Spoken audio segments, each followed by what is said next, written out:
Unaielezeaje furaha yako siku ya leo? Yaani nina furaha vibaya mno. Yaani nakwambia kwamba yaani kwa sababu mara nyingi hawa view wanakuwa wanapiga kelele, si nini kelele nyingi. View unaona maana ni kina nani? Si Nyuma Mwiko. Sasa view sasa Nyuma Mwiko ni kina nani? Nyuma Mwiko hawa bora yaani fuja kelele nyingi, mwisho wa siku tunawakana. Kuna timu inaitwa Nyuma Mwiko? Ipo. Wewe unijui basi? Mimi sijui, niambie ni timu gani? Wewe Nyuma Mwiko, Topolo, Yanga yote majina yao.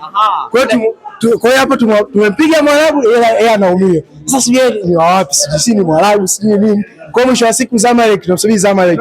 Tunampiga mwisho Simba ndio timu pekee ya kwanza kuleta kombe hapa Tanzania. Unasema unamsubiri Zamalek, unapata wapi kiburi cha kusema maneno hayo? Sasa kaka, yani niogope nini?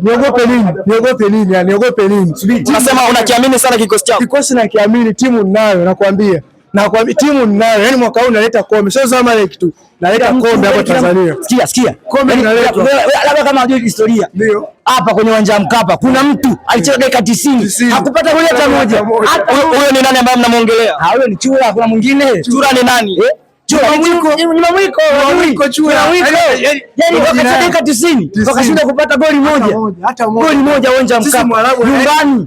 Afu ni Mwarabu.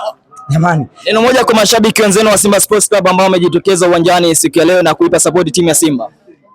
Yani labda tu niende tu kwa encourage kwamba mambo sio kwamba ameshafika, bado anaendelea kufika. Sasa huyo Zamalek ngoja naye aje. Yani mambo bado yanaendelea kupikwa. Yani bado tuko jikoni tunaendelea kuandaa. Wewe mnamsubiri kwa hamu Zamalek. Zamalek ndio tunamtaka sasa Zamalek. Yani bado taratibu tunaendelea kula. Sasa hivi tunaendelea kula kwanza wali kidogo. Afu chini kule ndo kuna pilau. Ili kombe linakuja. Basi mimi niwashukuru sana. Haina noma brother. Fresh.